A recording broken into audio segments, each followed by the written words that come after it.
Hi everybody, it's Aladdin. My friend Genie is a real safety nut, and he wanted me to remind you to stay seated with your seatbelt fastened nice and tight. This just in. A Jungle Cruise skipper reports spotting the lost safari near the African veldt. As you board the monorail, watch your step, lower your head, and please slide all the way across the seat to the far window. Fathers, no one seems to realize that fathers are the most neglected guys, so do everything you can. You owe a lot to your old man. Eastern Airlines Flight 72, your Fiesta flight to Mexico and the ancient pyramids, now departing at Gate 19. The doors of your car will close automatically. Please keep your head and arms inside and remain seated at all times. And please, no smoking. Thank you. WDW Radio, your information station. Hello, my friend, and welcome to the WDW Radio Show, your Walt Disney World information station. I am your host, Lou Mongello, and this is show number 485. And I'm here once again not only to help you have the best possible experience when you go to the Disney parks, but I also want to try and bring you a little bit of Disney magic wherever you are with not just the podcast, but videos, blog, my live broadcasts on Facebook every Wednesday night, books, audio tours, special events, and more. You can find everything over at WDWRadio.com. So this week, I want to invite you to join me aboard the Highway in the Sky and travel to Disney's original flagship hotel, Disney's Contemporary Resort. We're going to look at our top 10 things you probably never knew about the resort, including some of its secrets, stories, myths, overlooked experiences you can still do today, and its unique history. I'll then have the answer to our last Walt Disney World trivia question of the week and pose a new challenge for your chance to win a new Disney Prize package. Then stay tuned to the end of the show as I'll have more information about upcoming Meet of the Month, special events, and more. So sit back, relax, and enjoy this week's episode of the WDW Radio Show.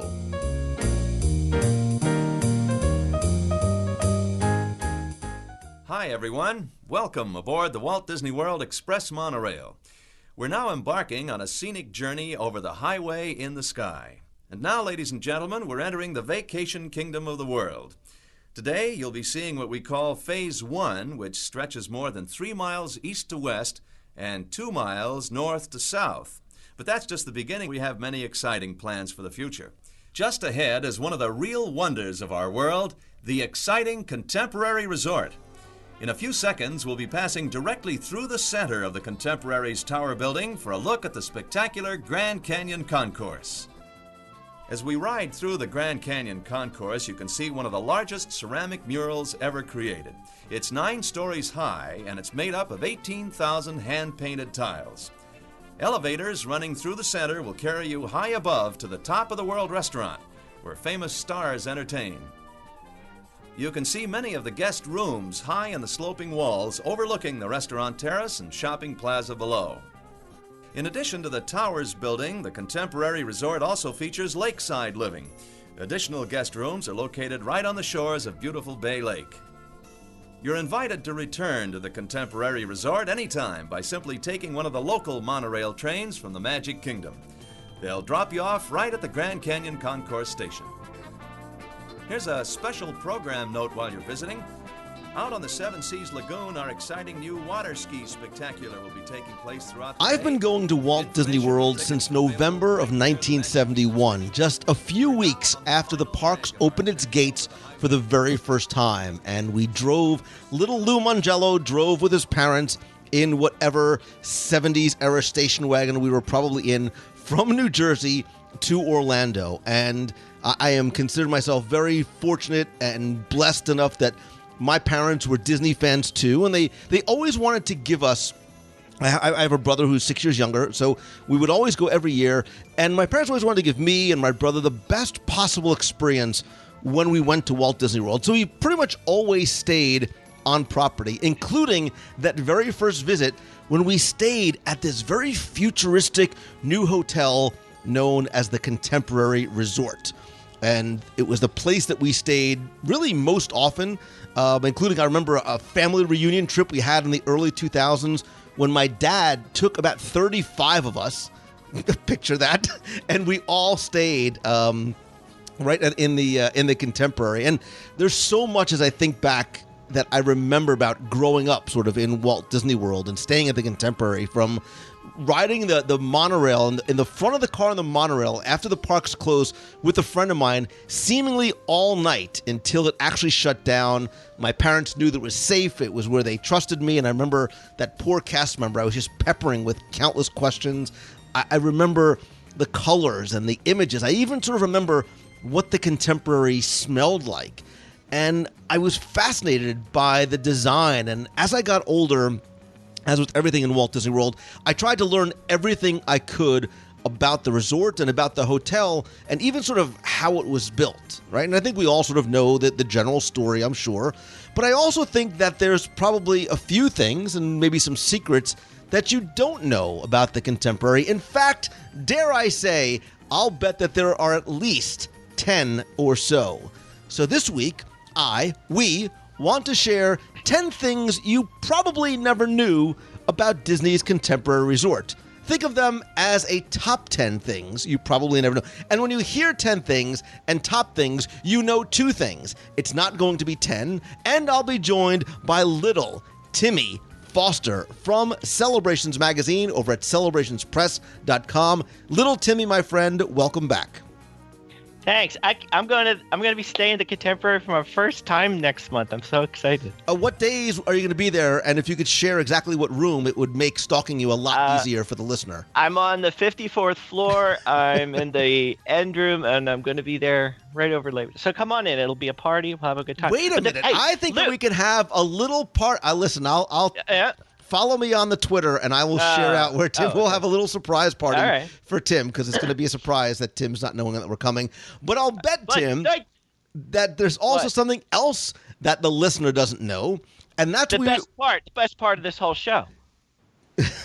Man, you set yourself up for an easy softball. The best part of the whole show. The best part is that we are joined once again by what is becoming a recurring top 10 guest, dare I almost say a top 10 participant, Daniel Roberts, whose incredible generosity to our Dream Team project through auctions and donations has gone such a long way to help fulfilling the dreams of children to visit Walt Disney World through the Make-A-Wish Foundation of America. You can learn more about our efforts at dreamteamproject.org. So I want to welcome back Daniel to the show as well.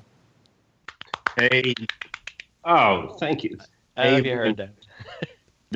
I think this is like my 6th, maybe my 5th, 6th, or 7th appearance on the show. I love you guys, and the only thing is that because I'm going to be recording the show with you, that I won't listen to it tomorrow when I work out.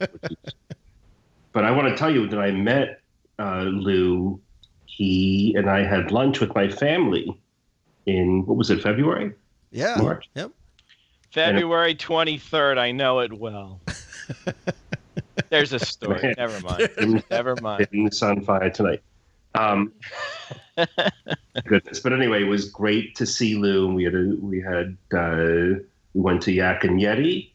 We had some chicken. We had some sake, and we also had discussed Timmy Foster's mental health.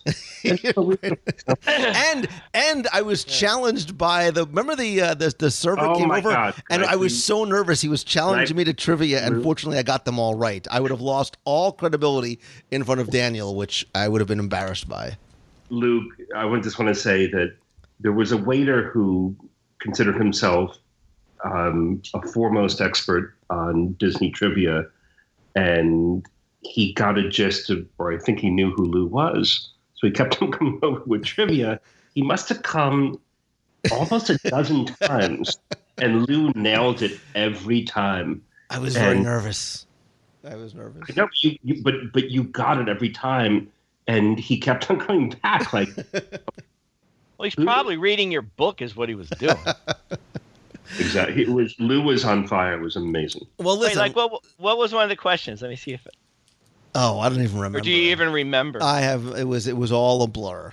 But it was a lot of fun, and I love the cast member engagement. It is a continuing hallmark of Walt Disney World and Disneyland, even going back to when the contemporary. Look what I'm doing here. Even we're going back to when the contemporary opened in October 1971. So before we get started, I have two quick questions for you, Tim. I think I know this question is: have you ever eaten there, and have you ever stayed there, and have you ever eaten there? At the same time? Not necessarily. Yes and yes. So have you always stayed in the tower, or have you ever stayed in one of the garden wing rooms? Here's what I've been. The Contemporary is one of my favoriteest resorts. That's a word, right? It is not. We always went for the tower, or the tower park side. That was our go-to. I never stayed in the garden rooms. I did stay in Bay Lake if we're counting that as part of the complex, which was very cool and interesting. Eaten there many, many times. And if I'm going to sneak in a go with me there eating experience later in the show. But, yeah,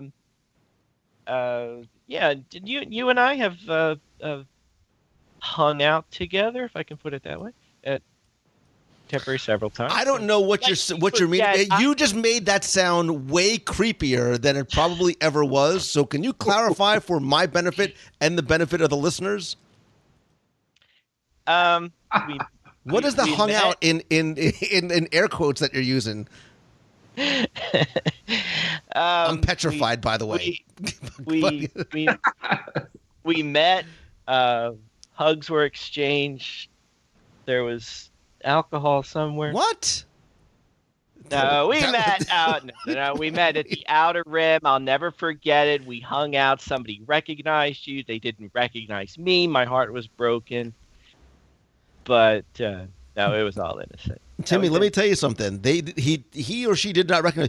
Listen, every meet of the month, people ask me, "Is little Timmy Foster there?" I am going to get you to a meet of the month one of these days soon. I'm coming down, but you got to time it. Every time I go there, you're in Nevada. You have your social secretary send me your calendar, and I will schedule a meet of the month around that. Daniel, have you ever stayed there, and have you ever eaten there? Yes, it was actually, like you, it was my first ever Disney experience, my first hotel. So that was, I think I'm a little younger than you. I was born in November 17th, 1969, and I used November 17th because it will come back to haunt us in a Did You Know? Wait a second. Interesting. And wait, I'm Googling this real quick. Don't, Timmy. Contemporary, November 17th. Wait, here's a Did You Know? Wait, there's pictures. Oh, my God. That was my dad's, wait a minute, that was my dad's birthday. He was born on the 17th? He was. Really? Yep. Oh, my goodness. That's my birthday, and wow. There you go. And my daughter was born on the 18th, which, as you know, is Mickey Mouse's birthday. Very good. She wanted her own day, and she wanted Mickey Mouse's birthday. So there you go. But I also have eaten there many times. But I'm going to save everything. I just want to tell you guys, we've done this for many years and many times, that this is the first time I've been strong-armed by someone whose first name begins with it. Lou, why do you treat people so like listen, that? let's be clear. Again, we never talk about these ahead of time. However, there was an email exchange, a heated email exchange between Daniel and Timothy about who was going to get to discuss one item, which, by the way, was not even on my list. Yeah. Just to be clear. So that's a travesty in of itself. Well, we'll see. We'll see. Out of respect for Tim, and I'm going to defer to him, and he can go with that. Well, listen, I was going to let you go first because you are my guest. But if you prefer Little Timmy, you are welcome to go first. No, Daniel can go first. You just can't take an idea. That's all. I'm not going to. You have it's wide open, Daniel. You have everything except that thing. There you go. Okay, listen, you guys. Now there are a bunch of places to eat and drink at the hotel. And many people will go upstairs to the 15th floor. Is that right? Sure. Okay. Just want to make sure it was still there. But I like a place that I consider to be one of the most discreet, atmospheric, and thematically profound lounges in all the world. And I am going to take you guys to the Wave Lounge. Baby. Oh, sing it, brother. Thank you. Now listen, there are these beautiful sort of like almost Warhol 1960s concentric purple circles that take you from the lobby into the Wave. And they actually sort of look like the initial entrance into Journey into Your Imagination. Mm-hmm. Hello. I'm with you. I feel you. Okay. Once you get in, there's an incredible like semicircle room that is really dark. And it, like if Space Mountain had a bar, and it probably shouldn't for many reasons, which I can't say on air, but if Space Mountain had a bar, this would be it. It's beautiful. They're like velvet seats. Everything's purple. There's lights dangling. They have a new drink, which I've tasted, which is called the Seven Seas Lagoon Cocktail. Hey now. It is 24 ounces. It has 2 Mickey Mouse straws, which you can take home as souvenirs. It has sort of a murky blue color to, I guess, mimic the namesake of the drink. It has on the straws 2 sour peach gummy circles, which are sort of like supposed to be lifesavers. In the drink are Swedish fish swimming around in the bottom. And if you get to them, then... That's disgusting. Oh, stop it. No. And it's for 2. It's a drink for 2 people. It's a drink for 2 people. No, I would say it's for 2 or for 1 or for 4. There's also something weird called bursting boba pearls. There are green things that are also sugary and gummy at the bottom. Now, I'm going to give everyone a tip. That your Mickey straws cannot get the boba pearls up into your mouth. So you have to scoop them out somehow. The drink is $22. And it has, hold on one second. Oh, believe it or not, it's not that sweet, which sounds crazy, but it's not, because it uses agave instead of simple syrup or sugar water. It has vodka, coconut rum, lime and pineapple juices, and soda water. And the soda water and the agave totally cut the sweetness. It is amazing. You'll sit there in this sort of violet light, and you're like, you just wish that this were the bar at Space Mountain that you always dreamed of. And everyone else is going to Outer Rim or California Grill. This is the place to go, folks. So I dig that. First of all, I love the Wave. I think that the blue rooms, the circular blue rooms with that you call them the Space Mountain rooms, unless there's a convention going on, they're usually pretty empty, so you can always get a seat. I think it's very, very quiet in there. You can bring in a bunch of friends. They also have a great bar menu there. They have a bison burger which is awesome. They have a buffalo chicken flatbread and these delicious little pretzels with sweet cream cheese and mustard dips. Like, you can get a full menu there without having it, so you can eat and drink. But I like the idea of this Seven Seas Lagoon cocktail with the dual straws. You can sit there like Veronica and Jughead together and drink your drink together. None of you know who Veronica and Jughead are. Very briefly, I'm going to reverse the tables on you. I have a true or false. Are you ready? No. Okay. True. Is it true or false that the bartender has an eyedropper of fluid that's taken from the actual Seven Seas Lagoon that he or she puts inside the drink? That's balderdash. That's false. I would say absolutely, unequivocally false. Put $100 on it. Yeah, because there's all kinds of funky Floridian bacteria and stuff floating around in that lagoon that I'm sure they do not want to mix into somebody's drink. Can I tell you something that was just my experience there, but you guys are probably right. Anyway, go on. But I'll tell you, it makes for a good story. Exactly. It makes for a good story. So the Wave is the Wave yours, or is it really the Seven Seas Lagoon cocktail? Oh my God, so good. A little bit of both. All right, Timmy Foster, you are next, my friend. Go wherever you'd like to go. Gee, wonder what I'll do. So, by the way, and I've sat in that purple blue room many times. It's fantastic. But I just have Tinkerbell punches, so that's okay. They're good. I'm going with my artist sense. Mondrian, Monet, Manet, Seurat. These are some of my favorite artists. But I will say, my favorite artist of all time is the one, the only, the lovely Mary Blair, who is legendary in Disneydom. One of her most memorable pieces of work can be found in the Contemporary, and I am, of course, talking about the mural in the Grand Concourse, which Daniel's very upset at me about for claiming before he had a chance to talk about it, so, which I apologize. But like I said, I'll leave this open so we can all talk about it, because it's worthy of lots of discussion because of its I'm making up words as I go. Enormicity. How's that?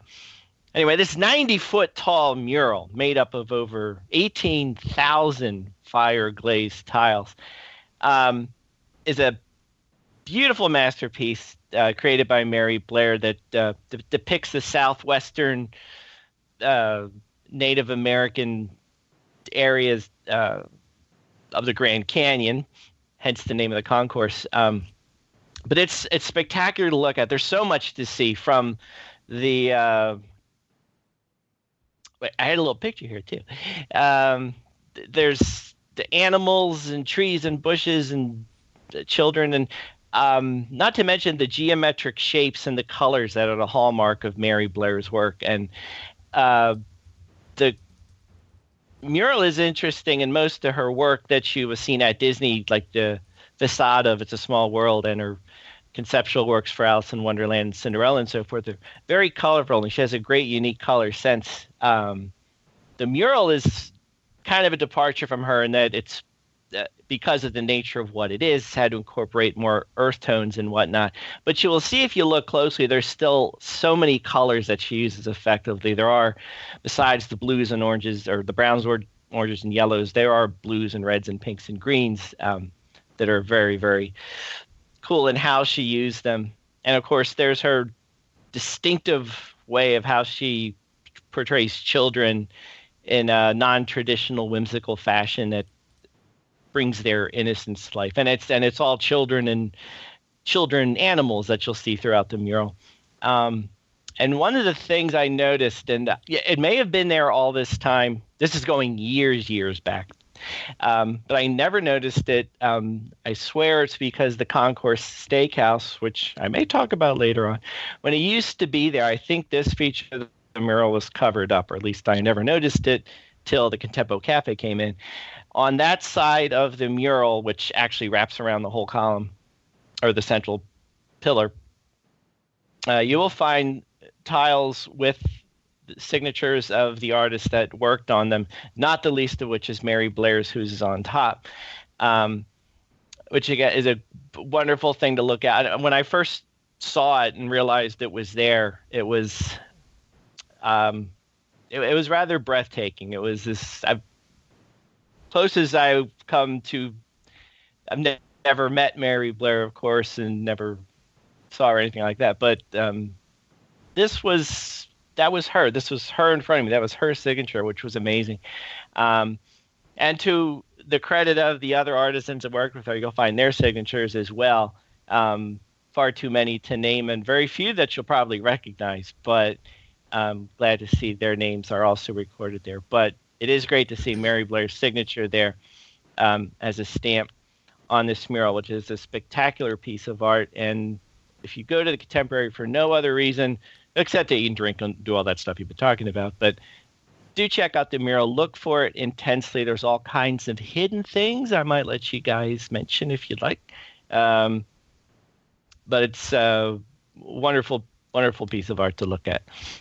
And I can't believe, I remember reading a few years ago on a blog, don't know who it was, and I wouldn't even say who it was. Somebody had the gall to say that they needed to take the mural down because it was dated and not.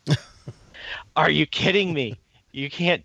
You take the rest of the Contemporary down, but leave the mural there. But that's a beautiful piece of work by one of my favorite artists of all time. It's interesting that you say that, and I'm happy that you covered the mural. And I love the fact that you mentioned that her name is on it, because the Mary Blair, and I just for lack of a better word, the Mary Blair mural is one of the few locations anywhere in the Disney parks where an artist can, quote unquote, sign their work. You know, so much of the art that we see, whether it is inside an attraction, on a facade, a painting, whatever, is not signed by the artist, save for a few notable exceptions like the mosaic in the Castle Breezeway. So I love the fact that her name, not specifically her handmade signature, is on that. But it's funny that you mentioned about the murals being dated and covering up, because it made me think about where else in the Disney parks there was a ginormous Mary Blair mural. And I don't mean Disney World, but do you guys know, did you ever see the Mary Blair mural in Disneyland? Was it in Tomorrowland? It was in Tomorrowland. I didn't see it, but you know of it. Yeah, so there were gigantic Mary Blair, again, the same type of style in terms of the depiction of these children of the world who were singing and dancing and making music, but they were by sort of where the I'm trying to describe. I'm using my hands as if I can show you where they were, but they sat across from each other when you used to be able to ride the People Mover. They were really high. They were like 50 some odd feet high and like 15 and a half feet. 15 and a half feet high, like 55 feet long. But they were covered over in. I want to say that they were covered over in 97 or so, 97, 98, when they sort of did their new Tomorrowland. There was a new mural that was put, I would assume, on top of the old mural, and then there was eventually replaced by the Buzz Lightyear mural on that side, and on the other side was where the Star Tours mural is. So the point of that very long story was, you know, joking about covering the murals. Unfortunately, it's happened before, and Disneyland guests lost the ability to see that beautiful piece of art that Mary Blair had created out there. So, like you, Tim, I hope that the Contemporary mural stays there forever. And I don't know if obviously you can't help but notice it when you're there, but I don't know if people look at it, say, oh, that's cool, and move on, not realizing its connection with Mary Blair, who has, and her connection with Disney history, and how much of a part of the history and the art and the animation of that she was. Hence, how important that mural is in representing the history of Disney. Well, it's not just a decoration. So let me ask you guys, because it's so tall, is there any place where one can actually see or touch? I know that Mary Blair has her sort of signature don't touch it! You can't touch it? Well, I think it's kind of high. Well, but is there any place? Luke can't touch it. Is there any place? I'm sorry. I apologize. Tim, you're such a... I'm such a jerk. I'm sorry. You're such a mural stealer. But honestly, is there any place where, like, if I bring my daughter next year, where she can touch where Mary Blair signed her name, or touch the murals themselves? I mean, the lower part of the mural is reachable by normal size human beings, so you can lift her up on your shoulders and she can touch it. Okay. You know, if it's just sort of a ceremonial touching of the mural, it can happen. Yes, be very, very reverent. Now, I will say her signature tile is on the top of. Oh, so you can. At it. 1, 2, 3, 4, 5, 6 tiles up. plus one underneath, plus whatever's on the floor. So you can't touch it, but you could possibly photograph it. Well, you can throw something at it, I guess. Oh my God! Of course, you can photograph it, but and again, I don't know. And Lou, you can correct me because I don't remember seeing this in my early visits to Disney, and I don't know. Was it in fact covered up by the facade of the Concourse Steakhouse, and we didn't see it until that was all remade, or am I just not attentive? I don't believe so. I mean, maybe because there was seating there, you couldn't get closer to it, but I don't believe they actually covered any of the mural. I'd have to go back and see some of the old photos. Yeah, but I don't know. I don't think so. I just remember when I saw it for the first time, and having been in that location dozens and dozens of times, I never noticed that before, and was so knocked out. This was like this being. Like, having an actual signed Walt Disney paper in front of you, it was kind of that brush of greatness, which was fantastic. So, all right, I'm going to go next, and I'm trying to decide which direction I want to go. Do I turn back the Wayback Machine and talk about something that was in the past based on something that Daniel mentioned, or do I do something quick and easy and fun and delicious and go right to food? Oh, no. Well, gee, why don't you cheat and do them both at the same time since you already No, you know what? Because Daniel said, oh, no, I will be respectful, and I will go back in time. Look, I mentioned this briefly during the introduction. I have some of my best memories of Walt Disney World, and I'm going to try and get through this without getting choked up because my fondest memories were staying at the Contemporary Resort, and the park obviously closed at a certain time, and the one thing about Disney is my parents and I always felt safe there. So if I wanted to go and wander the resort or hop on the monorail, they could do it. And one of my favorite and still oft-missed places anywhere in Walt Disney World was the Fiesta Fun Center, which was located currently where the wave sits. Now, actually, it was not there on opening day. It was not there as part of the opening of the Contemporary. That location was actually a convention space known as the Sunshine State Exhibitorium, which was right off the lobby. And it wasn't until, I think, about 72 or 73 that it actually opened as the Fiesta Fun Center. And there's so much that I remember about this, and I'm hoping somebody that listens remembers it as well, because it was huge. Now, think about how big the wave was. That entire space was filled with arcade games and mechanical games. At some point, I think in the I think when it first opened, I think it had a shooting gallery. It had a huge shooting gallery. And I remember on the back wall, there was sort of this medieval-looking rock formation with a wooden door. And then there was another scene next door that almost looked like a bar. And there was a scene to the left. And there was all kinds of stuff like a chest on the floor that you could shoot. And it was like $1 or whatever it was to play.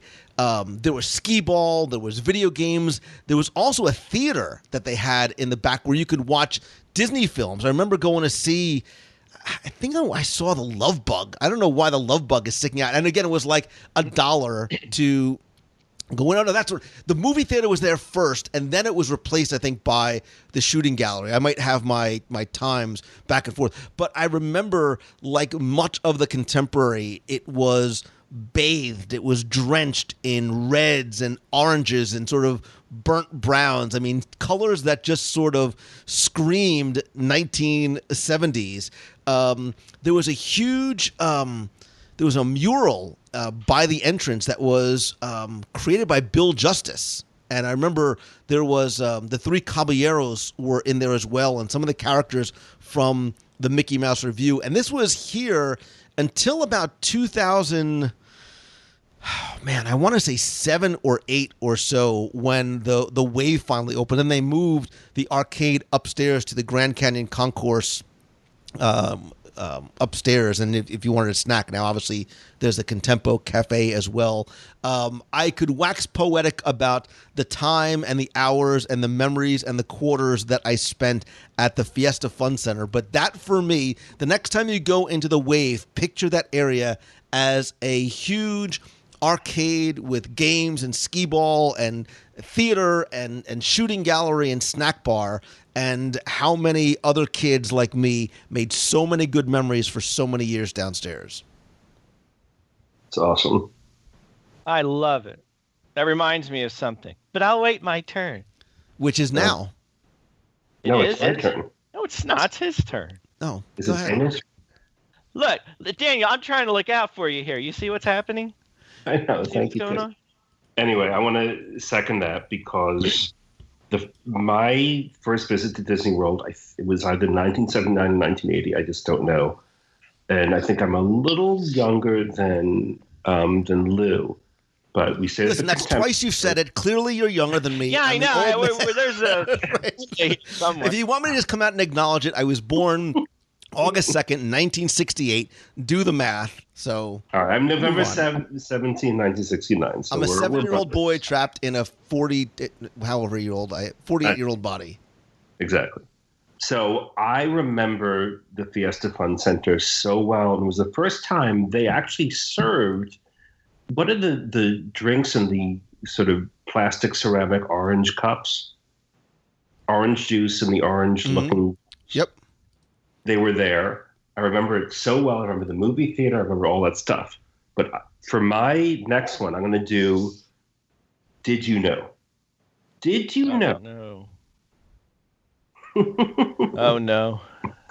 Did you know, I call little Timmy Foster now LTF. Did you know LTF? Why do you call, you called me that once and it took me 20 minutes to figure out what you were saying. Go ahead. Sorry. Did you know Mr. Foster? Yeah. At on November. Why am I on the... Oh, would you stop interrupting him? I want to hear the story. All right, I'm sorry. Go ahead. On November 17th, a big day for me and a big day for Mr. Mongello. Yeah. November 17th, 1973, at the Contemporary Hotel, that our president, Richard Nixon, gave the I am not a crook speech. Get out of here. No, sir, I will not. He did. I didn't mean it was 18 months before the Watergate scandal. He was in the ballroom, I forget what it's called, because Lou and I were only 3 and 4. We weren't very good at representing the event. But he gave that speech because someone there in the audience, he was in Key Biscayne to address someone. He came there, Key Biscayne it's the Ballroom of the Americas, that he said, when people asked him about his public service, he said, I have earned every cent, and in all of my years of public life, I have never obstructed justice. People have to know whether or not their president is a crook. Well, I'm not a crook. I've earned everything I've got. And he resigned shortly after. But that happened at the Contemporary. And then he's also an animatronic at the Hall of Presidents. Well, there. I think that's incredible because the Contemporary is so 70s, and there's nothing more 70s than Nixon. Well, there's, you know what I mean? But that's like I find that amazing. That we should do a top 10 list of historic non-Disney events that happened on Disney property. I am not a crook. It was the Beatles broke up at the Polynesian. There you go. There's my. Those two are huge. Anyway, that's my second one, and I will now go over to my best friend Tim. Yeah. LTN. That was pretty cool. Wait, I knew which one I was going with. I remember. Well, you're kind of. I'm going to follow in your footsteps a little bit. But Lou, I'm going to the one you said, Lou, about that game room thing you were talking about. I have, just piggybacking on that one, I have a fond memory of that in the reverse manner. In that, when it moved up to the 4th floor, it replaced the gift shop, which I believe was called Fantasia, if my memory serving me correctly. my memories, fond young memories of the Contemporary, revolve around that store, because that was one of my daughter's favorite places to go shopping. And we were actually very sad when the arcade came up and took its place and transformed the fourth floor and so forth. But it's funny you were saying that, because my memories of that are of the same thing, but from the other side of the coin, which was kind of cool. So, but following on Daniel's things, I was going to talk about one of the things I think is most fascinating about the Contemporary, in conjunction with a lot of things at Walt Disney World of a nostalgic bent, and we've talked about this on a few shows before, is there's a lot of history, a lot of, I'll say mythology, but a lot of miscomprehensions, things you think you know are true but aren't. Stories about the Contemporary, more than any other resort at Walt Disney World, this has a lot of anecdotes and trivia that go along with it. One of the biggest ones, myths, that's the word I was trying to look for. And we did this when we talked about some of our favorite myths of Walt Disney World. One very well known, probably everybody knows it, but the idea that when the Contemporary was built, the rooms themselves were built off-site and were slid into place, so to speak, like they were at the Polynesian. The idea being that they could be taken out and remodeled if necessary. That part of which was never true, but was believed by many people for many, many years. It probably is still believed by a lot of people now. But it's just one of the things that the Contemporary has so many cool stories that go with it, like Cinderella Castle does and things like that. Again, unlike pretty much any other of the Disney resorts, which are newer and don't have that much history to them. One of the other things back towards, and you threw one out there, Daniel, which was pretty cool, a cool fact about the Contemporary that nobody knew, or that not many people know. One of my favorites, and if my boat captain is to be believed, and I'm putting a lot of faith in this boat captain as we were going from the Wilderness Lodge over to the Contemporary. The first two resorts to open at Walt Disney World were the Polynesian and the Contemporary. But which one was first? I'm throwing that out there to you guys. I think it was the Contemporary. Well, if my story is to be believed, Lou's not saying anything because he knows this, I know. Polynesian was the first to open its doors to the public when Walt Disney World Resort opened. And it was, It's 70 and 71. Yeah. Now, for the Contemporary, people, you had to wait a pretty long time to get to when the Contemporary was actually had its grand opening and let people in its stores. You had to wait a long, torturous 45 seconds. But technically, that put the Contemporary as the second Disney resort to open, with the Polynesia being the first. Although, let's be frank, they opened simultaneously and are the first two. So that's another tale of the Contemporary. And again, whether it's true or not, I don't know. I heard it from my boat captain. It may be total nonsense like the rooms were. But that's one of it. You know what, Tim? I'm sorry to interrupt. But yeah. I've read so many things and I've seen videos and stuff that are compelling about the story of the rooms being modular. Yeah. I saw them, at least in the video. Are you saying that they weren't modular? That they weren't? No. May I help out here? No, I'm going to. I can clarify this. No, the rooms were modular in the sense that they were built. Lou will correct everything I say that's going to be wrong, but the rooms were built separately, modularly, and were slid in. That part is true. The part that became legend was that part of the reason they did that was so they could later take them out if they needed to, if they were going to remodel them or what have you. And that's the part.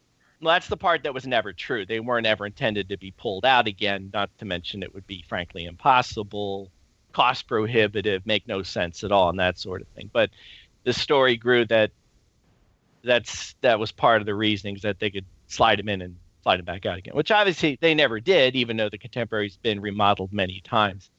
So I guess the story came because people assumed, well, if they slid in, they can slid out. So somebody maybe put 2 and 2 together and went from there. Oh, that makes sense. Yeah. So how's that? Did I do okay? That's pretty good. That's pretty good. So I want to just jump in and touch on a couple of things. So the first thing is you heard the rumor from your boat captain. Like totally wrong. Oh, captain, my captain. Like, yeah. So all right, let a couple of things. So in terms of which resort opened up first, here's a codicil, former lawyer term, to add on to that. Did you know that when the Contemporary opened, it wasn't finished? On October 1st, if you look at pictures of the Contemporary from October 1st, like the castle many months out of the year, there were cranes all over it because it hadn't finished. Because if you remember, U.S. Steel was the contractor who was brought in to build the Walt and Beckett design. Disney got so worried that they weren't going to be able to finish it that they bought out the contract earlier in the year, and Disney took over the installation of the rooms and actually the operation of the plant itself where the rooms were being built. So they had let go a whole bunch of contractors. They had to bring them back in, and Dick Nunes, who had fired a lot of these construction crews, brought them back in, built them off-site, and then slid them into place. Here's another fun fact. The estimate that U.S. Steel had for the cost of the rooms was about $15,000, $17,000. What do you think the individual cost per room was to construct? $500,000. Oh, you're ridiculous. It was $100,000 per room. Well. Right? They were able to, they slid in about 15 rooms per day. But to your point, and this is the thing that always baffled me about the rumor about them being able to slide in and slide out. First of all, it makes no logistical sense because anybody who has ever built anything knows that once you put them in there, they settle, they sink, everything just sort of gets, compacted in. They were permanently enclosed by the exterior part of the structure and the walls and the balconies themselves. And it just wouldn't make sense. It doesn't make any financial sense at all that it would be cheaper to bring in cranes and all kinds of heavy construction work to pull out a room as opposed to just getting people in there to change a sink, change a toilet, and change wallpaper, right? It was modular construction, not modular, I can't even think of the word. It's modifiable modification. Exactly, because that would have been the selling point. The thing that they really would have highlighted is not only did we build this modularly, but we can update it however we want to every decade and just swap in new rooms. That would have been the thing to sort of look at what a modern type of building this is. So how that rumor and how that urban legend came to be and grew may have come from the "Oh Captain, my captains," but was obviously never part of the intention at all. It's totally hardware. Like there's hardware, but you can only update the software. Right. That's it. So there you go. Just, it was not a correction. It was just I wanted to embellish the story a little bit. And if you want to see pictures of it, I keep referring to my first and still my favorite ever Walt Disney World book, and I don't necessarily mean guidetothemagic.com. It was the story of Walt Disney World, the 1971 book. It was a big, thin, flat, black-covered book in the shape of the old Walt Disney World D. That is the book that I read. That is the one that grew my love and passion for Disney. And some of the photos you can find in there of the construction days are just spectacular. So, sorry, I get all excited about this. Wait, I have a book like that. I'm looking at it now. I should have looked at this book when I was doing research. Yeah, it would have helped. No. Well, oh my goodness. I'm kidding. I kid because, all right, so listen, because, shocker, we're running long, I'm going to try and the next one I'm going to do is going to be a quick one. It's going to be a quick but delicious one because I need to start bringing it back around food. Because one of my favorite memories, and it continue to this day, experiences, it's not a transportation system, it is an attraction, it's not a floor wax, it's a dessert topping. I love the monorail so much so that did you know, to put it as a Danielism, did you know that you can actually buy and eat a chocolate monorail only one place in Walt Disney World. That was one of mine. And I'm going to let Daniel... He's good at that. Now you know my pain. I thought nobody was going to go to the food... I have no idea what you're talking about. Well, anyway, we'll share this one, Daniel. Like we would share our... You're better at this than me. You go. We will share our white chocolate monorail served with gourmet truffles. But you can only get it, and this is why we're going to have a room party in little Timmy's room. Service. Room service, baby. I love the fact that you can get this icon in white chocolate, which isn't really chocolate format, with some truffles on a beautifully decorated plate. I think it's $40, $45, but that is a nice little treat. So maybe I'll send one to Timmy Foster's room, and then I will come up, photograph it, and eat it. Warn me first, please. And Daniel, I'm sorry that I took yours. Sorry, okay. Daniel. So I actually tasted it. It's amazing because inside the white chocolate is like molten dark chocolate. It's an extraordinary thing. You don't know whether to eat it or somehow freeze it, cryovac it, and take it home. It's a beautiful dessert. It is $45.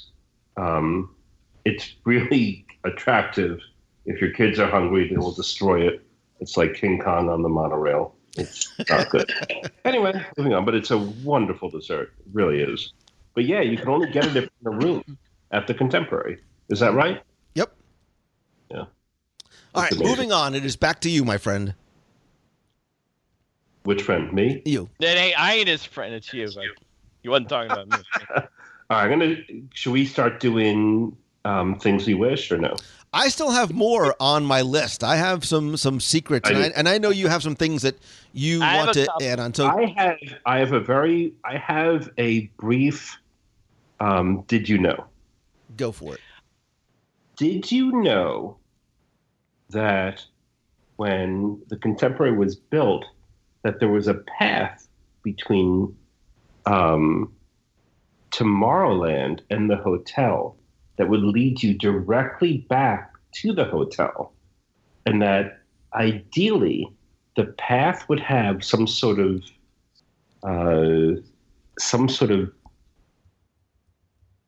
people mover that you would get on.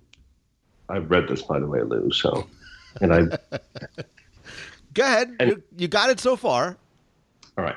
That there would be some way to get from Tomorrowland directly back to the Contemporary Hotel so that you could, if you were a guest of the Contemporary in 1971, you would wake up, you go downstairs, you would, instead of taking the monorail, you would go on this special path that was it was like a moving stairwell or something, and you would end up right in front of Space Mountain. Did you know? I did know, and tell me now, do you know what the why is? Why was that path there? To make this moment of Daniel on the show more interesting. Exactly. Also, because we know that the location of the Contemporary Resort, originally supposed to be known as the Tempo Bay Resort, was positioned where it was, much like the Polynesian and eventually the Grand Floridian. Why? Because they were to tie into the lands that they were so closely, the proximity they were most closest to. So the idea was that this was a bit of an extension of Tomorrowland, and that's why you can only see this resort only from Tomorrowland. And if you ride on the Tomorrowland Transit Authority Wedway People Mover, as you approach Walt Disney's Carousel of Progress and look to the left in the former Skyway Station, you can look through the trees and see the Contemporary right from there, because it's meant to be sort of an extension or a connection to that land specifically. Let me ask you this. Do you think that of any hotel, of any of the resorts in Walt Disney World, that this one has the best views?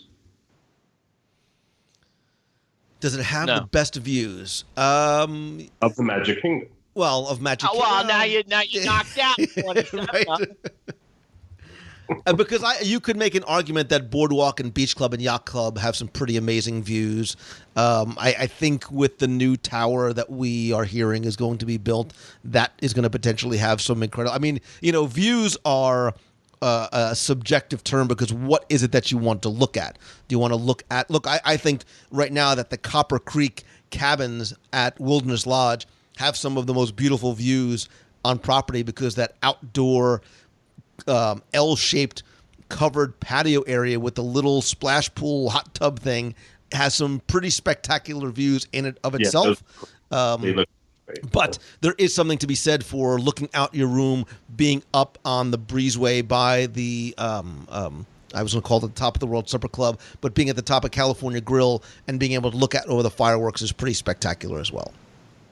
I will tell you, I think, to Daniel's point, in that, yes, there are spectacular views of the Magic Kingdom.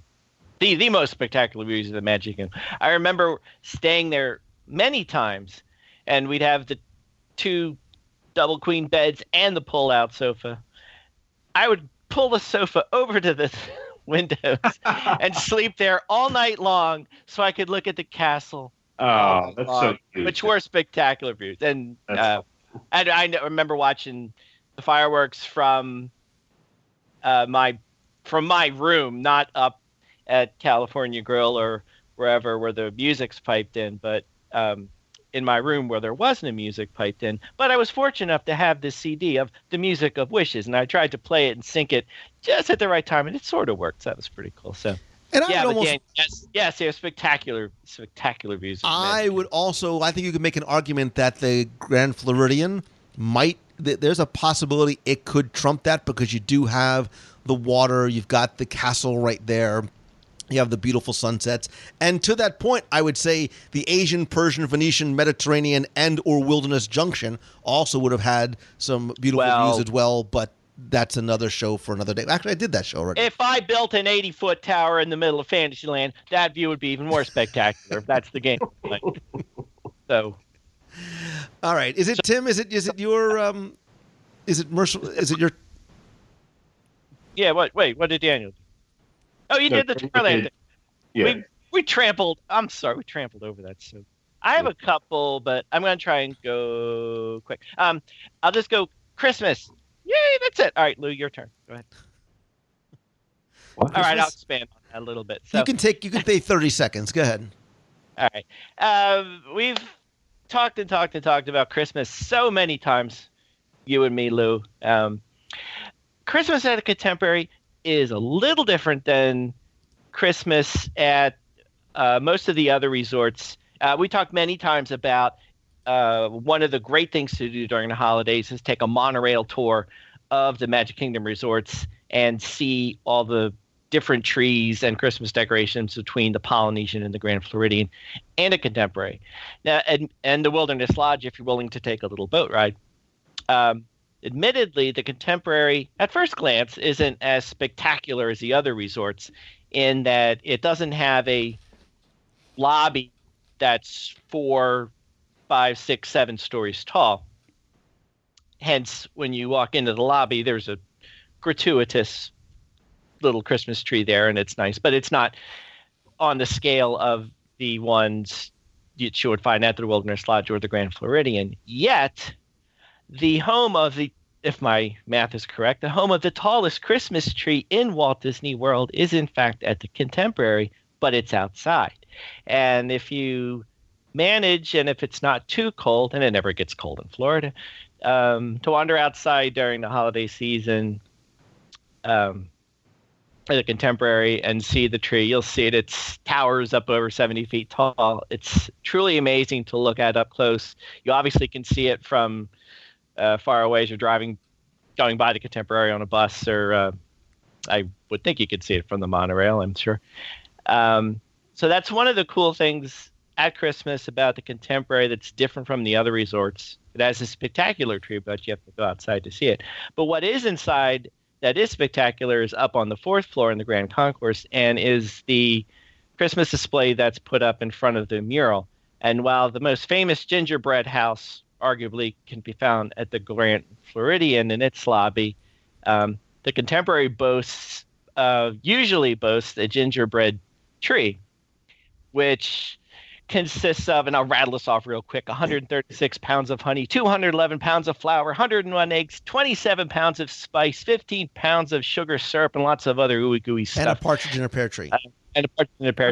It's spectacular to look at. It the decorations around it take on the style of Mary Blair and the mural and It's a Small World and so forth. In the last few years, it's been transformed into the Frozen gingerbread treehouse display with the characters from Frozen in there too, and I think you could get frozen cookies and all that kind of good stuff. So, not to mention the humongous, probably the biggest in the world, Mickey Mouse wreath that is hung up on one of the ends of the Grand Concourse on the wall. Although I don't think I saw it last year. I don't know why, or the year before. But that's truly amazing sight, either inside or outside when it's all lit up, especially at night. So Christmas at the Contemporary, it's different from the other resorts in a way, but because of its uniqueness and contemporary feel, if I may say so, it's definitely one to check out on your tour of the Magic Kingdom resorts at Christmas time. So I love that.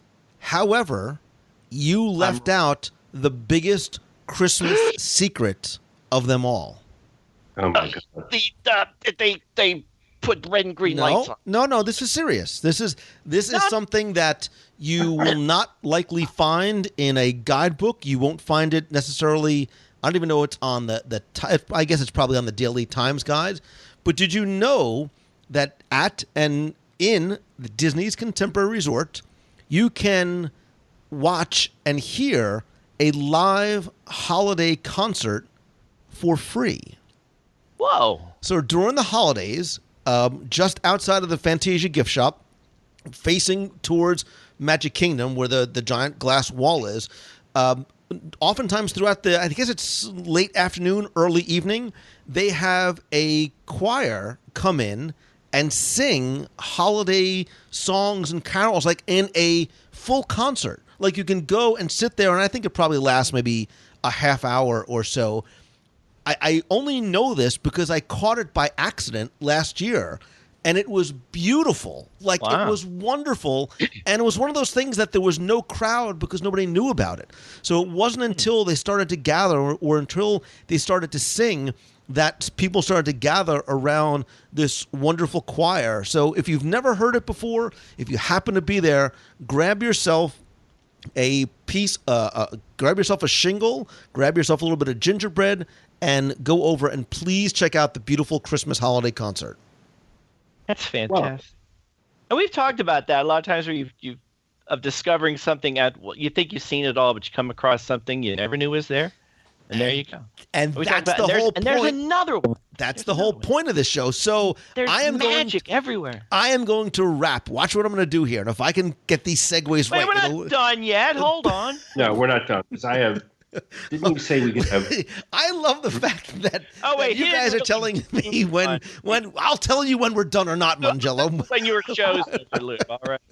I'm going to connect a number of different ones together. And of course, because Lou Mongello, I've got to bring it back around to food because it's not necessarily a secret, but you may or may not have known that at Disney's Contemporary Resort, you can have brunch with a view. And it's only been around for about a year or so. I think it began about February or March of 2016. But you actually can have brunch at the California Grill. And unlike a traditional brunch, this is one that, because it has the open air kitchen, you can really sort of interact with the culinary team as well. Now, obviously, there is an amazing array and display of different kinds of food. There's live piano. There's a live a pianist and a bassist that's up there. But they have buttermilk chicken cutlets, sweet potato pancakes, shrimp and grits. They have poached lobster Benedict, frittatas. They have sushi. And sushi, a charcuterie, a pastry board. It's only on Sundays from 10 to 1. It's $80 for adult, $48 for kids. And did you know they also have make your own Bloody Mary bar? So you go up there. Oh, right. I'm speaking your language now. This is a nice Sunday morning treat. You go and you walk through and include all of the ingredients that you would like at the Bloody Mary bar as part of your day, as part of your morning, a beautiful Sunday morning. I'm going to have to do this and do a live dining review. If only I could find somebody who's willing to go with me. But speaking of things like Bloody Marys and Bloody Mary bars... Did you notice he didn't let either one of us answer right there? No, I know. He's very... Tim, if it's not Golden Corral, you don't eat there. So I've given up on that. That's beside the point. Top 10 counter service restaurant. There's lots of top 10s that I'm unfortunately going to need to do without you because you don't eat anywhere. Oh. Listen... Well, But all wait, right, you blew the segue, but that's okay because I'm talking about the Bloody Mary bar that's there. Maybe you're not a Bloody Mary bar. Did you know, Daniel I want Roberts? a mimosa. Did you know that at one point they used to have free beer tastings at the Wave? No. They used to have, I believe it was on Saturday or Sunday. Early afternoons, they had freer beer tastings but it was only for guests of the Wave for a number of years. So, and not to sort of continue to bring this around the alcohol and the drinking, because you can go and enjoy things that are non-alcoholic. Did you also know that the Contemporary had the original and at one point the only bar on property? No. Yes. And you know what it was called? It was the upstairs bar. Yes. Where Outer Rim currently sits. Let me take you back a number of years to the monorail club car, which was oh my god! It was the monorail club car, and fun fact: Sully Sullivan was once a bartender there. If you go back and listen to show number 39, at the two-digit number, show 39, my interview with Sully Sullivan, I think we may have even talked about it, but it was the only sort of real bar there, and there was no TV, no entertainment, there was no nothing. It was just a place to go and have a drink together. And they had all kinds of drinks that were themed to the resort itself. So there was a Bay Lake Hurricane, a Blackbeard's Grog, a Moon Rover, right? Because it was supposed to be such a modern, contemporary resort. They had the Great Grand Canyon, because it was known as the Grand Canyon Concourse. And then a number of years later, they had sort of a fleet of drinks. They had a monorail red, a monorail pink, a monorail purple, and a monorail yellow. And one of them was like a champagne drink, one was a fruit drink, one was a tequila drink, one was a rum drink. And it wasn't until around 87 or so where it was removed and they used some of that space for retail, and then it eventually became the Outer Rim Lounge and stuff like that. And you can actually get some of those same types of drinks now up at the Top of the World Lounge at Bay Lake Tower. Mic drop. Boom. I'm out. Okay, can I do another one? Please. No. Yes. Timmy, you stole... Yeah. What? You kidnapped Mary Blair, and you know you did. Yeah. Make it quick. Let's go quick. Let's go rapid fire. Bang, bang, bang. Here's my rapid... Oh, wait. Lou's got to go to bed. All right. Hurry up. Here's my rapid fire things I wish that were there. Okay? Here it is. The first thing is, I would love if the Contemporary didn't decide who it is, what its persona is. Is it 22nd century? Is it 20th century? So I would love for there to be a bunch of rooms that are like Buck Rogers, 1950s, the future by way of the past, that are, where room service is served by Martians with green heads and stuff like that. Everything is anachronistic. There are weird phones, weird TVs, weird everything that someone in the 1950s would find very futuristic. Really kitschy, really cool, very cool. And then the second bank of rooms will be sponsored by our friend Bob Iger's Apple Corporation. That would be the future by way of the future. That would Did you say include, Bob Iger's Apple Corporation? Well, he's affiliated. Okay, interesting. I was just wondering if that was some sort of conjecture or foreshadowing, but please continue. I don't own any stock, neither does my daughter. Lou does, so but it's fine. Moving on. But you would have rooms that would change every year, every 6 months, to reflect the most modern stuff, and they would be truly contemporary.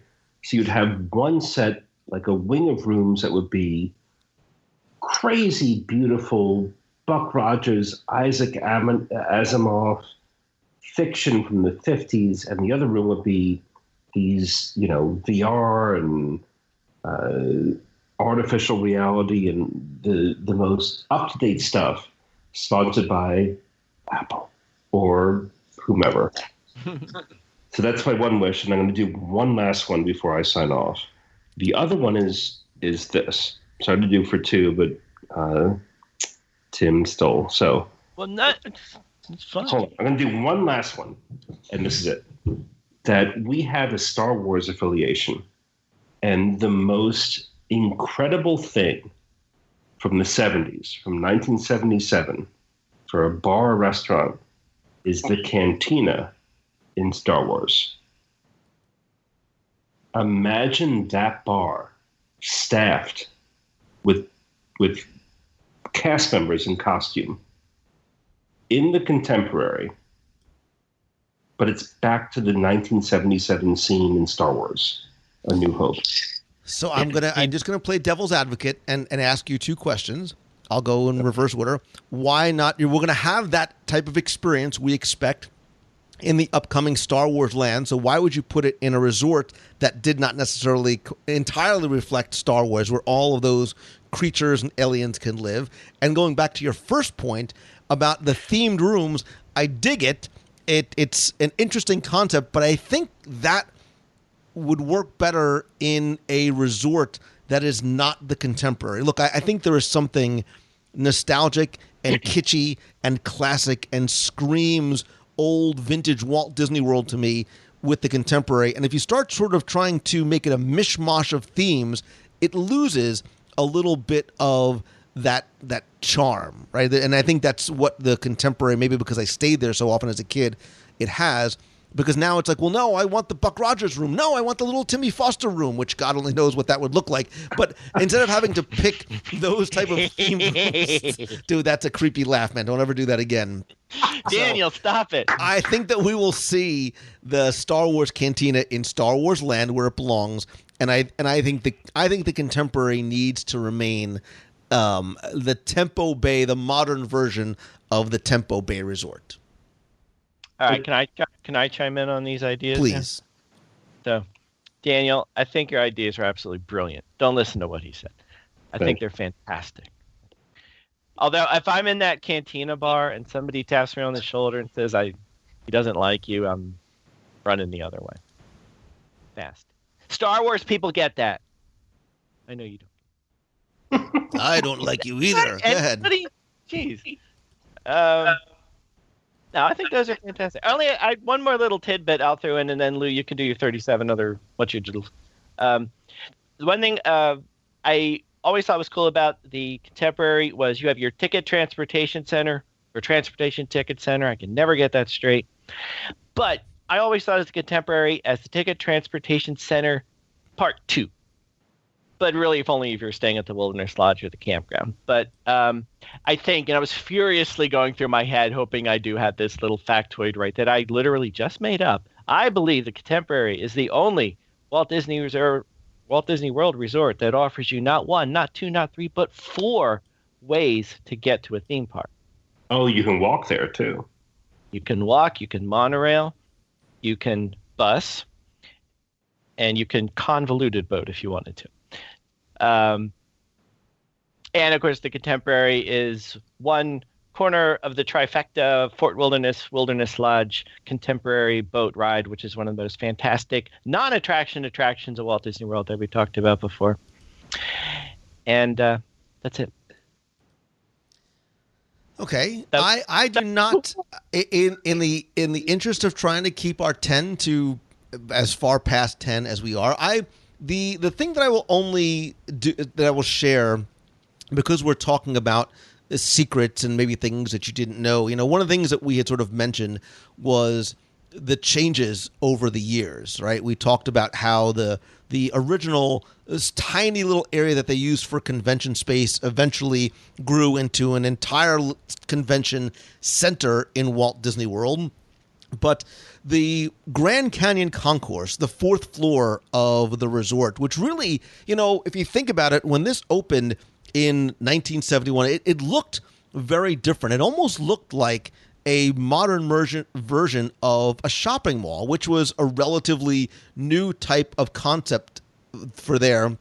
But I want to just bring you back in time to some of the different types of shops that you could find there. There was a men's clothing store, a women's clothing store. You could actually rent tuxedos there in the Contemporary Man, which is what it was called, because you wanted to get dressed up for when you went upstairs to the Top of the World Supper Club to watch Phyllis Diller or, Jerry Vale sing and entertain you, because that's where adults went at night. That was their sort of escape and getaway. There was a jewelry shop there. There was a sundry shop there. But one of the most interesting was a place called, and I love this name, it was called the Spirit World, which was a liquor store. But I just dug the fact that it was called the Spirit World. I have never been able to find a photo of it, but I'm like, oh, please, like somehow theme this to what the Haunted Mansion or something in Liberty Square, which I would have thought would have been epic. But for those of you who were there, like me, in the 70s, see if dining locations like some of these ring a bell, or if you have any photos. Coconino Cove was a lounge that was there in the mid-80s. It was also known as the Coconino Grove, too. There was the Concourse Steakhouse, which was at one point the best steakhouse. Oh, my favorite. Right? That place was great. It really was, yeah. There was the Gulf Coast Room, which was one of, again, it was a... Again, think back to the 70s, and I miss this to a certain degree. I miss dressing for dinner. All right, I miss going back and sort of putting on something nice. The Gulf Coast Room was one of the few restaurants, other than Top of the World, where men had to have a jacket. And I think now, I don't think there's any place. I think maybe Victoria and Albert's. I think you still need to have a jacket for dinner there. There was a Pueblo Room, which is where it's now part of Chef Mickey's. The Terrace Buffeteria, the Terrace Cafe, and of course the Top of the World and Top of the World Supper Club. And I go down that road and I go back to that nostalgia and that vintage in terms of not necessarily something you can see now, but the history of this resort to me, from its design and construction to how it's changed over the years, is fascinating. And I love that, we as guests, as we go back, we pick up, oh, remember when this used to be there?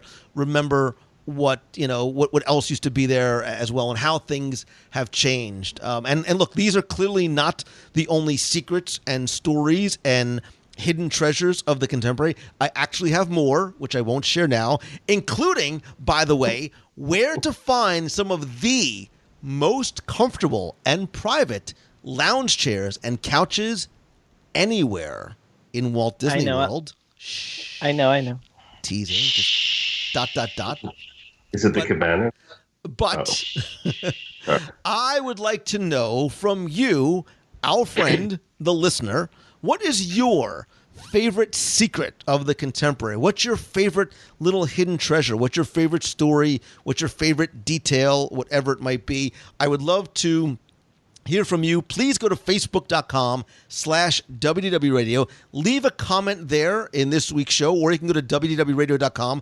Comment right there in the show notes. I'll also link to some other past episodes, including episode 472, where we do a live review of the Contempo Cafe, episode 370, where we talk about some of those extinct restaurants of Walt Disney World. I think there's still a video of me floating around fishing from the contemporary boat dock and taking out one of the little sea racers, and I'll try and find those and link them up there.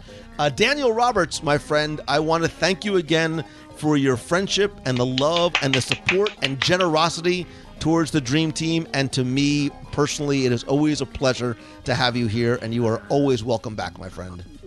Thank you, guys. I love it. And little Timmy Foster, we know that they can find you at celebrationspress.com, but I just have this feeling that there's something more that you want to share. There's more. There might be more. Well, there's a couple things. This is not his story. This is me at this moment. I'm putting myself on the line because if I say this means I have to do it. I was talking about Christmas, and people who hopefully they know, we've done a Christmas book. We did a second Christmas book. Dare I say, a third Christmas book will be in the offing this year. Awesome! Stay tuned. And now that I've said that and everyone heard me say that, I have to start making it. So, but I promise that will be true. Or find us on Facebook at Celebrations Mag, is whatever our Facebook page is. I don't run it. I don't know. Or send us an Listen, I'm going to help you out. And I'm sure people will say this about me too. The less you talk, the better you will do. So just say find us on Facebook. As a guest host, I'm going to find us on Facebook, find us on Twitter, and you'll love it because it's going to be filled with magnificent pictures of pictures and some known facts and so forth. And you need to stop. Shame on us for not talking about it. And I'm going to stop talking right now because my time is up. And don't forget, I got that kid's book too. So go get that. My head hurts. Anyway, listener, if you're still listening, thank you so much. I want to hear your favorite secret story, hidden treasure, whatever it might be, at Disney's Contemporary Resort, past, present, or in the future. Timmy and Daniel, guys, thank you so much. Thank you, Lou. You're awesome. I love you, Timmy. I love you, Lou.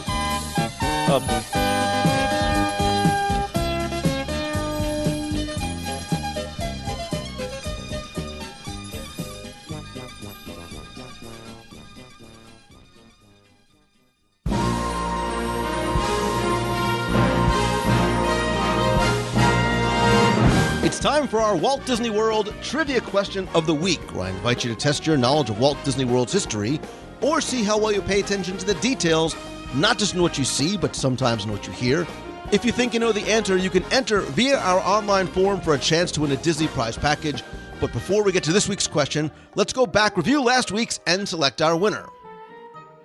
So last week I took you over to Disney's Hollywood Studios, specifically Toy Story Midway Mania, and your question was simply to tell me, before the game actually begins, you get sort of a practice round, and what is it that you practice throwing before the game really begins?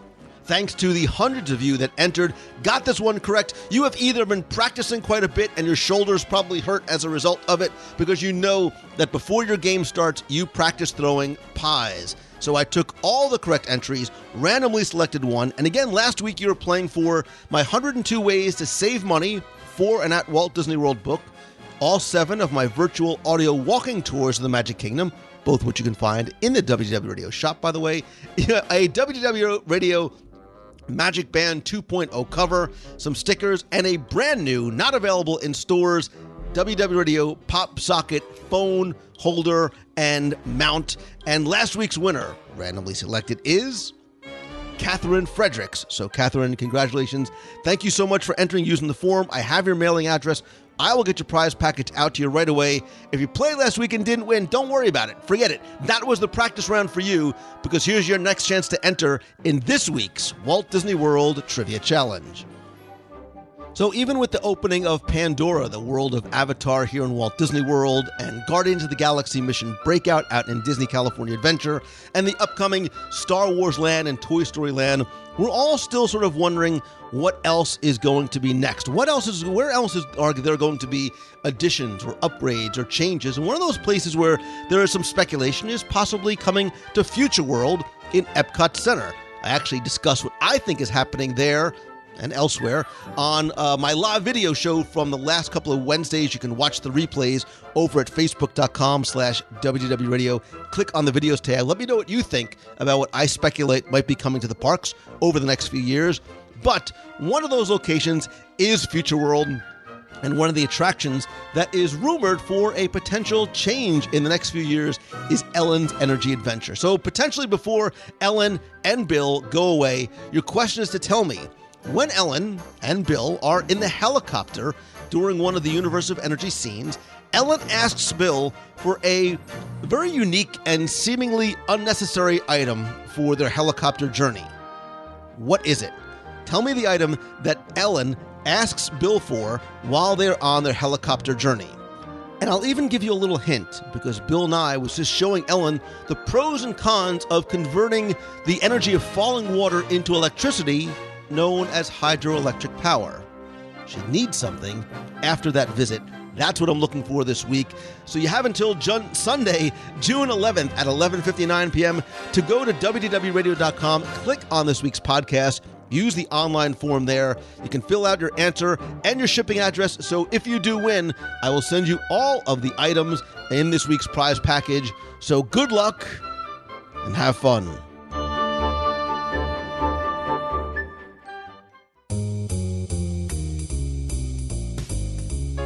That's going to do it for this week's show. Thank you again so much for taking the time to tune in and share this and every week. Please don't forget to visit and like our Facebook page at facebook.com/WDW Radio. There you can find some new videos, including some 360-degree VR videos from Disneyland, Pandora, and around Walt Disney World. Have lots more coming in the next couple of weeks as well. Also, don't forget that my Momentum weekend workshop event in Walt Disney World, October 14th through the 16th, will help turn what you love into what you do, whether you are a solopreneur, entrepreneur, blogger, podcaster, whether you are just starting out or want to take things to the next level. It is an intimate workshop limited to just 50 people, have less than 20 seats left, including just 2 seats available for our optional Mastermind Day. To learn more and to get tickets, visit LouMongello.com. I want to welcome and thank some new members of the WDW Radio Nation to the family, including Dave Anderson, David Medeiros, Heather Richards, Scott Bradford, and Sean R. Reed. I sincerely appreciate you and all of you who are part of the Nation family. If you want to find out how you can not only help the show, but also get exclusive rewards every month, including scavenger hunts, logo gear, t-shirts, care packages from Walt Disney World, exclusive live video group calls, and lots more, you can visit WDWRadio.com/support. Again, it's completely optional, but don't forget that a portion of your proceeds will go to the Dream Team Project to benefit the Make-A-Wish Foundation of America. All right, a couple of last quick reminders. The purge of my Disney collection is still going on. I list 10 or so new auctions every week on eBay. Visit WDWRadio.com/eBay. It's everything from documents to maps to cast member merchandise, pins, vinylmations, and everything in between. Again, new auctions begin and end every Sunday at 9 p.m. Eastern. If you have a question you want me to answer on the show, you can email me, lou@WDWRadio.com, or call the voicemail, be heard on the air at 407-900-9391. You can find, connect, and chat with me on social. I am at Lou Mongello on Twitter, Instagram, Pinterest, and Facebook. Again, don't forget to like the Facebook page at facebook.com/WDW Radio.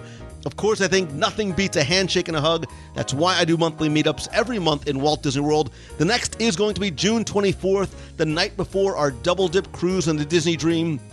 I'll have details and locations and times about that coming very, very soon. Also, stay tuned for an announcement this week about our special WDW Radio post D23 Expo event. We're going to be on the floor. Me and Becky and Mousefan Travel are going to be on the floor in the Collectors Forum, broadcasting live at D23ExpoLive.com all 3 days. But on Monday, July 17th, Disneyland's birthday, we're also planning a special event. Stay tuned for that announcement this week on social, and I'll talk more about it on next week's show. Also, if you visit LouMongello.com, you can find out about some other places that I will be speaking and maybe doing some meetups as well. And if I could maybe come speak to your conference, your event, to your business, or at your school, you can visit LouMongello.com. Speaking of Mousefan Travel, thanks to Becky and her team, They are my official and recommended travel providers, whether you're going to World, Land, Cruise, Pandora, or anywhere in between. You can visit them over at mousefantravel.com. Get a free, no-obligation quote. And remember, all their services are completely free to you. And as always, my friend, and you are my friend, whether we have met yet or not. All I ask is that if you like the show, please help spread the word. If you like this or any other episode, share it on Twitter. Post a link to it on your Facebook wall page or in your favorite Facebook group. And please, if you can, take just 30 seconds to rate and review the show over on iTunes. I want to thank some recent reviewers, including London Scott from the United Kingdom, who says, "It is such a find. As a huge Disney fan, the podcast is the perfect way to feel connected to the place I love, even when I'm 5,000 miles away from it." Thank you, London Scott. I thought about doing it in my worst British accent, but I did not. But I knew that it was my worst British accent. 5 stars is not enough, says Rich Barnos from Chicago, who says, "This is the greatest podcast about Disney, hands down. Lou's an inspiration to a lot of us. Love the podcast, and Lou helps get me through my day and that Disney-sized hole in my heart. Every time I listen, I feel as though I'm walking through Main Street, smelling the popcorn and sweets, or waiting in line at Star Tours. Thank you, Lou, for everything you do for us and the podcast. Can't wait to hear what you have in store, Rich. Thank you so much for that." And Brandy from Winterpeg, Canada says, "Why didn't I find this podcast sooner?" And that's what she said in big letters. "Being a huge Disney fan, this is my absolute favorite podcast to listen to. Love the variation of topics, especially the live food reviews, which please the rumbly and my tumly, which all connect to the main theme, which is always learning something new. And what I like most about WDW Radio is how Lou sets up his audio environment to make the listener feel like they're hanging out with family and friends. You can truly tell that Lou and his team and guests are part of the amazing Disney community, not only for their amazing storytelling skills, but also for their time, true dedication, and talents that they put into WDW Radio. Full of fun and laughs. I can't wait to see what Lou and his team have in store for us in the future. Hugs, Brandy, hugs right back to you. Thank you so much for that. I don't read these until I start reading them on the show, so I really do appreciate your kind words. If you would like to rate and review the show, not really sure how to do it, just go to wdwradio.com/iTunes. It'll give you instructions and a link as well. And finally, and most importantly, my greatest and most sincere thanks to you. Your kind words on social and in person and in the reviews mean so much to me. And you really have made me know that I am where I am supposed to be. If you know my story, it's been a very long and circuitous journey from being a lawyer in New Jersey and an IT guy to being able to share my passion for Disney. And I want you to think about what calls to you. Right, I posted this week about watching and listening to the music from Moana. I love not just the music itself, but the inspiration that I found personally from it. Right, that song "How Far I Go," Moana talks about how that line meets the sky and the sea calls to her. Right, and it made her change her direction in life. I had that same calling. I know what she's talking about, but while she doesn't know what's out there or what beyond what she can actually see, she knows that that's where she belongs, and time will tell just how far she can go. She faced her fear. She discovered her true destiny. So I think that our hearts and our minds do know where we're supposed to be, even if it's not right now. And I want you to ask yourself, what is it, right? What calls to you? What is that thing that might make you change your direction, right? Tarzan said it. I know that there's something bigger out there. Rapunzel said it. When will my life begin? You know, sometimes we're told what we're supposed to do, right? And Moana was told never to leave the safety of her land, but with support and inspiration and love for others, you can find out where you truly belong. So push past that fear of moving forward. Forget about what other people might think. Hear what calls to you. Listen to that voice inside, because that is who you are. And I hope that you have your very best week ever. If there is anything that I can help you do to find out where you are supposed to be or what calls to you, please reach out to me and let me know. So until next time, see ya. Hello, Lou Mongello. It's Ida and Jen. And this time we're calling you from Hong Kong Disneyland. We've got a bench sitting here waiting to watch Paint the Night, and it's a beautiful day in Hong Kong. Talk to you later. Hey, Lou, this is Andy from Quincy in Massachusetts. Quincy, Massachusetts. Boy, did I fumble that. This is Andy from Quincy in Massachusetts, calling you to just respond to episode 464. I just discovered your podcast a little while ago, and I've been going back and listening to old episodes here and there. So I happened to listen to number 464, where you talked about your favorite things in Future World, and I just wanted to share two little pieces from that. First of all, I respect the fact that talking about Epcot and your dad gets you choked up, because just thinking about Epcot gets me choked up. It's something that my dad and I always loved when I was a kid, and he brought me there and showed me the magic of Epcot. My dad's still with us, so when I pulled into Epcot a year ago on my vacation, he was the first person I thought of, and I got a little choked up too. So just letting you know that you're not alone in that realm of people who get a little choked up at Epcot. And I also wanted to share with you this one really amazing moment of unexpected Disney magic that happened at Epcot for me, when my girlfriend and I rode the seas with Nemo, and we got to the end of the ride, and you are looking at the aquarium, but there's a screen over the aquarium, and on the screen was this big ray with its wings kind of folded out and kind of floating through the water on the screen. And then just beyond that ray, in the actual aquarium, was an actual manta ray or whatever they are. And it was just floating right behind it, and it was like this perfect little symmetry of the real live animal right behind the animated one. So that was just a really amazing moment, and one of the reasons that I love Epcot, one of the reasons I love the seas, and a reason that hopefully everyone who goes to Epcot will check that out. Thanks very much. Love the podcast. Can't wait to hear about the next one. Bye-bye. Hey, Lou, it's Jim Meeker. It's Thursday night. I'm sitting at Disney Springs with a beautiful cool breeze blowing before the storm hits, and this is my third day of being a local resident, loving being in Orlando. Can't wait to meet up with you at one of the upcoming meets of the month. Have a great day, Lou. Bye. Hello, Lou Mongello. It's Darlene Nagy from West Seneca, New York, and I'm calling in to tell you guys that Double Dip is right around the corner. You got 20 days until the final destination of 2 stops at Castaway Cay.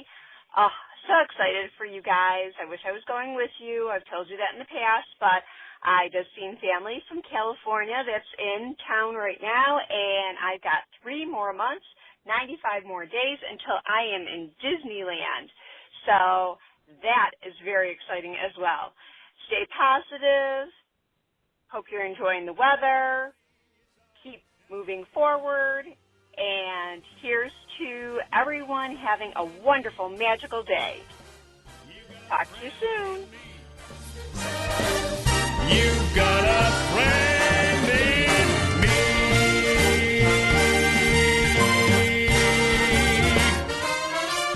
Yeah.